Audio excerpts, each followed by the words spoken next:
Hi, I'm Michelle Overholt, and I'm going to go through this video with you to give you an overview or an introduction to the visual grammar method of teaching sentence structure, especially for writing.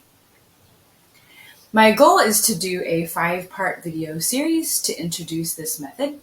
And this first video today is just going to kind of be the rationale for why I teach this way and an overview of the system itself.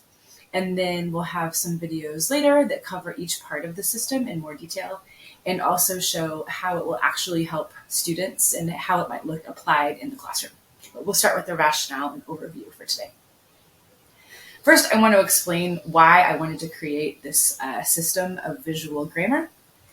I really wanted to create a visual approach to teach sentence structure. The main reason why I wanted to do this is I think it's really student-friendly. Teaching something with some visual cues connects to parts of the brain that sometimes vocabulary just doesn't. It is a pretty simple way to do this. And if it is used across classes and with different teachers, it's very consistent. And that combination of student-friendly and simple and consistent can be really powerful and help students to internalize this information and helps to really improve their writing. Another reason why I wanted to do this is I wanted to get away from some confusing terminology for students.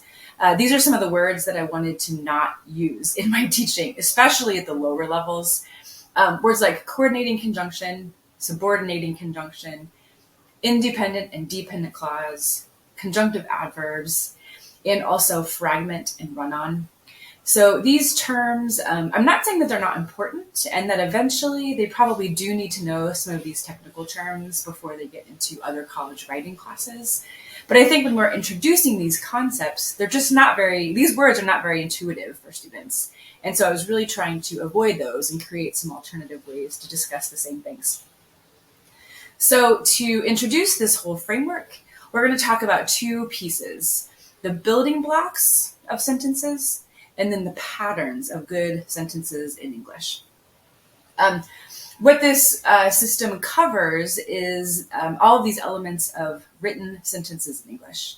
So it's going to include how to write simple sentences, compound sentences, all 3 types of complex sentences, so adverb, adjective, and noun clause. And we should have videos for each of those. And we're also going to be talking about other elements that students need to identify in their writing, including prepositional phrases and transition words. And we'll talk about how to represent those visually for students. So we'll start with a real short intro just to the simple sentences and the very lowest levels of writing to help students understand what they're looking for here. So for simple sentences, in English, you really just need to have a subject and a verb. I like to talk about this in terms of 2 feet. So in English, a sentence is kind of like the 2 feet. You've got to have the subject and the verb. And one reason why I like this, I know everybody's got their way of teaching it, but one reason why I like this method is because it has something physical. So you can kind of stomp your feet and have students do that too and physically kind of feel the 2 different pillars of a sentence. And some people ask about an object here, why I don't include objects. A lot of sentences don't have an object, and it may be helpful to label those eventually, but it's not necessary in every single sentence. And I have found by focusing on these 2 elements that basically always have to be there, that students can internalize that and figure out how to write simple sentences. So for simple sentences, the only building blocks that students need to know is subject and verb. And the first pattern that students need to memorize is just SV period. That's it. The second level of sentence structure that students need to know, I call basso. And this is terminology to talk about compound sentences. So when I talk about basso, I'm basically talking about these 4 conjunctions: but, and, so, and or. And I represent that with a triangle. It's a really simple shape, easy to draw and identify. And the reason why I only focus on these 4 conjunctions, I know some people teach fanboys. That's in a lot of textbooks. with the longer list of conjunctions. But I did some corpus research, and the vast majority of English sentences, compound sentences, use these four conjunctions. And it's easy to learn, easy to recognize. The shorter the list, the better. So that's going to be our visual cue for compound sentences. Again, we'll start with basso. Later on, students will need to learn fanboys, those other conjunctions. And then eventually they'll also learn that a semicolon does exactly the same job. So that's the building block piece. And then the pattern just looks like this. So they can match up a sentence that they've written or that they read with this pattern and say, this is the pattern of the sentence that I wrote or that I'm looking at. The next level is when we get to complex sentences. And these are when I start to talk about boxes. So let's dive into that. For this level, the building block is going to be a box word. And I'll explain what those are here in a minute.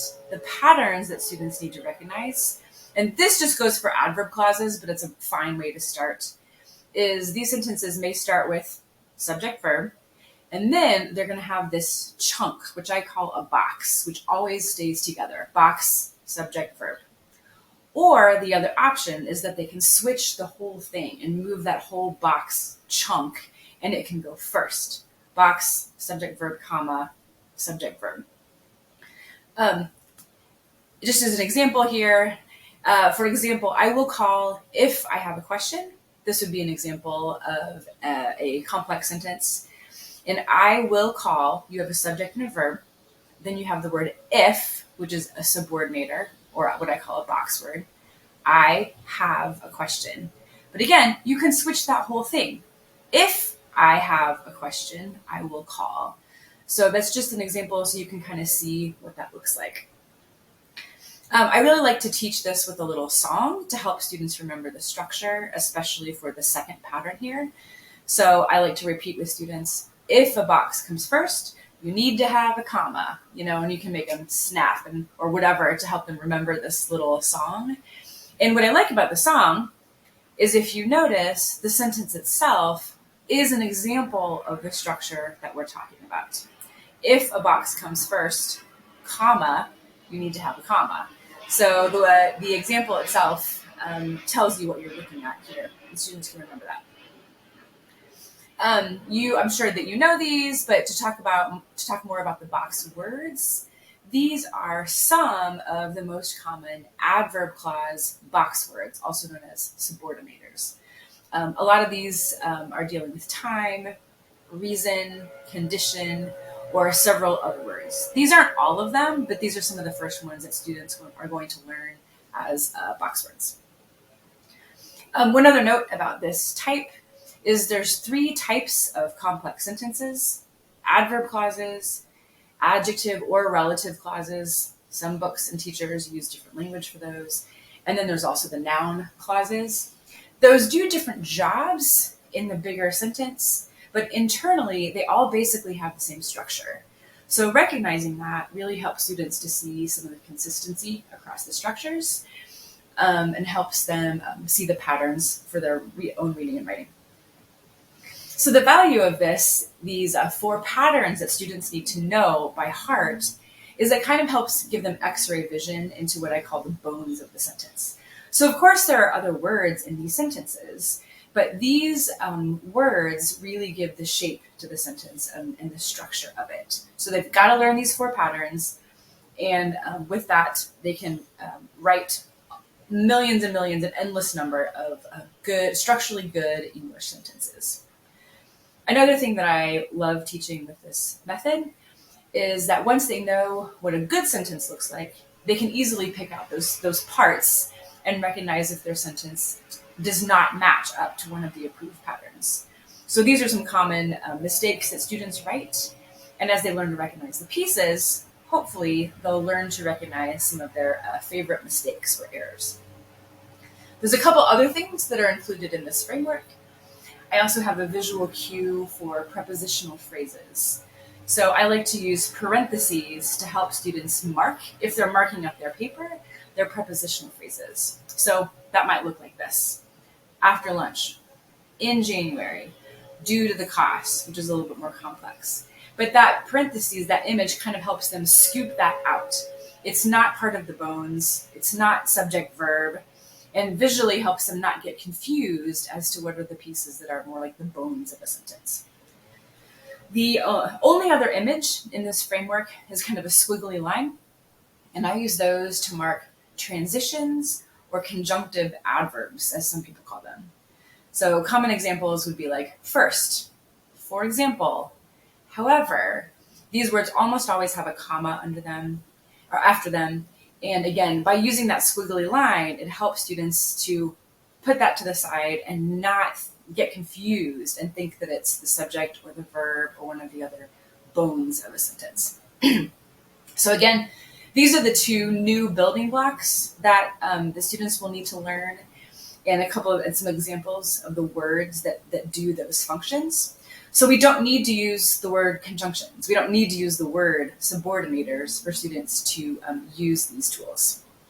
Again, these are the 4 patterns that students need to know and recognize.